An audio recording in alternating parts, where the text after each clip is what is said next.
Howdy everyone, welcome back. Today I'm inside our van. It's a bit rainy and crappy here at home in Foster.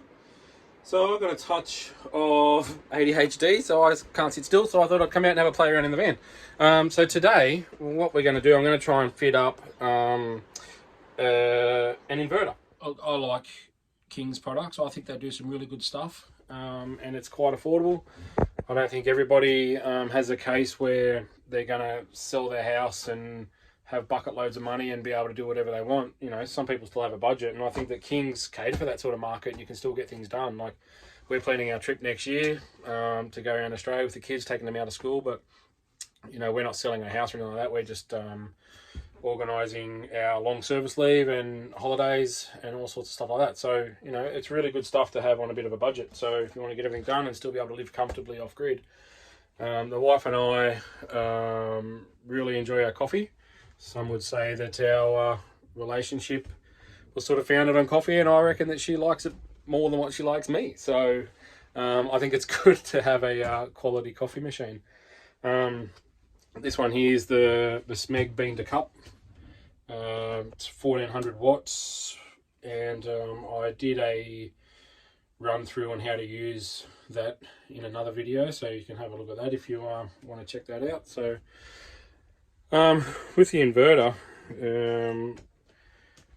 I think the coffee machine and probably the microwave, maybe. We don't use a microwave a lot at home anyway, so I don't see how we'd probably use a lot on the road.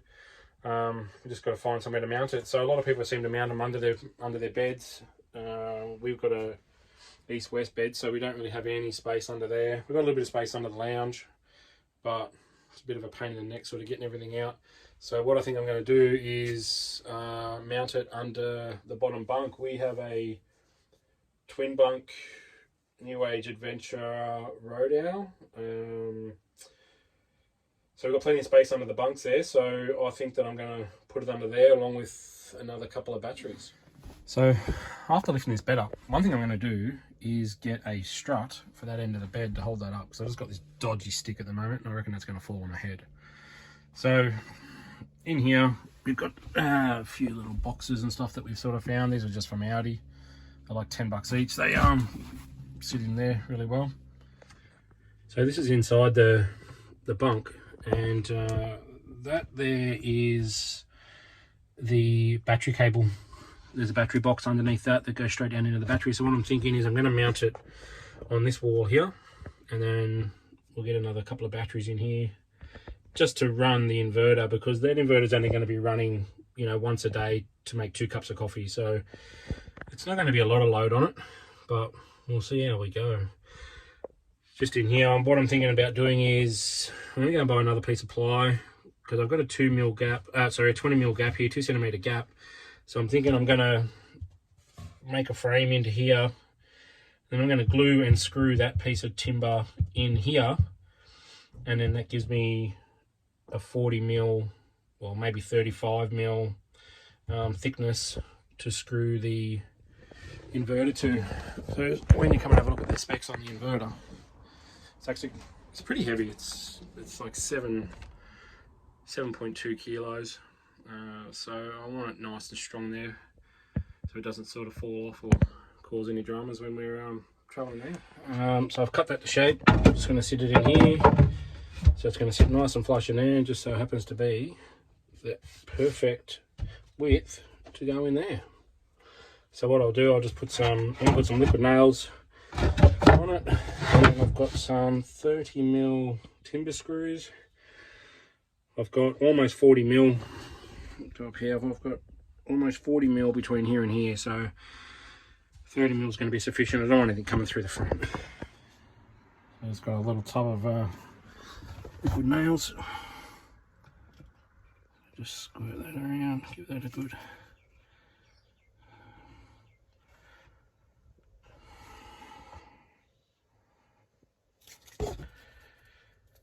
should have cut the nozzle bigger.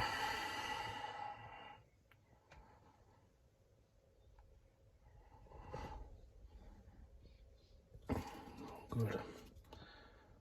That do. So we've got our liquid nails on there. I'm gonna go and stick a couple of screws in.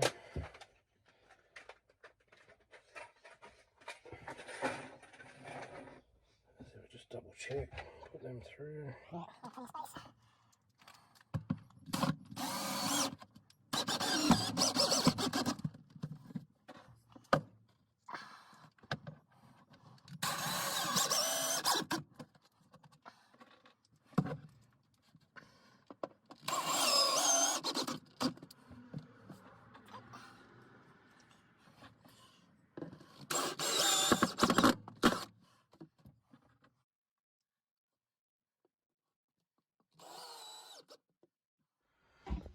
Alright, that's it.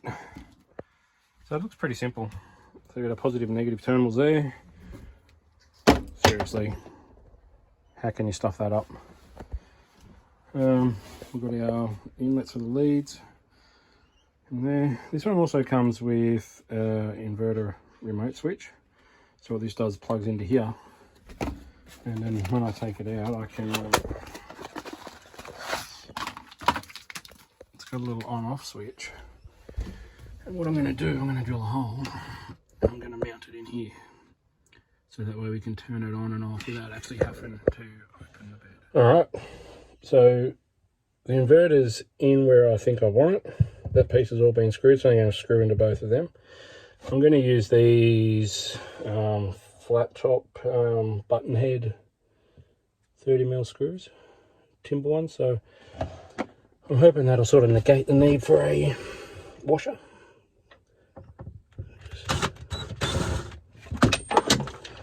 Yeah, well done, stupid. How about you put the drill so it goes inwards? The first time I'm using a drill.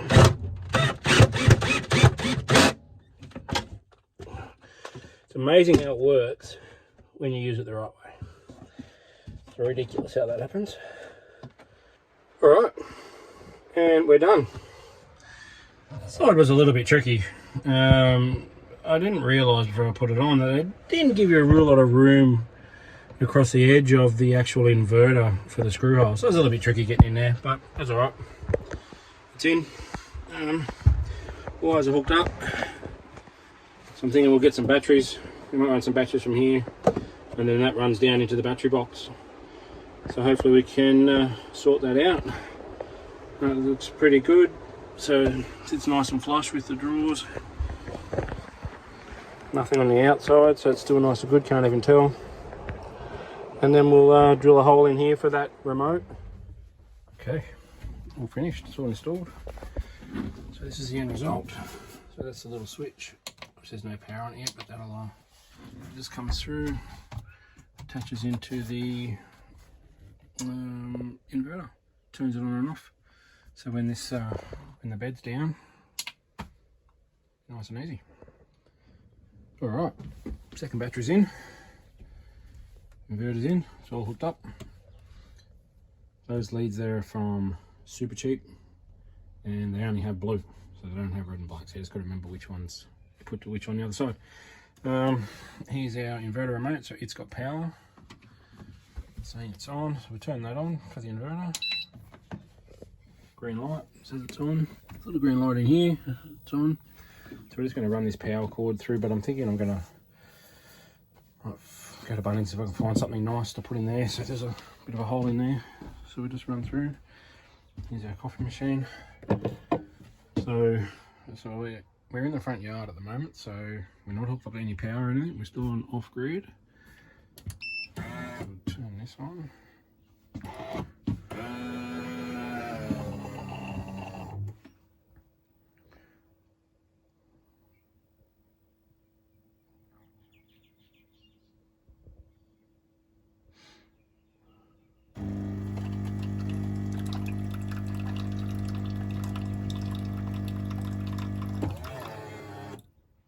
Okay. Just do a mini one.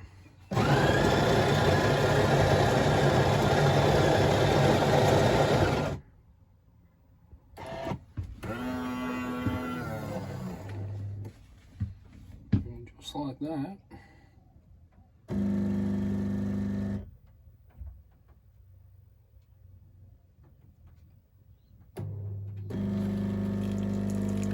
Beautiful.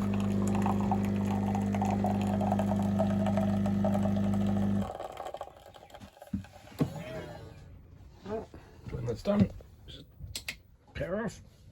Too easy.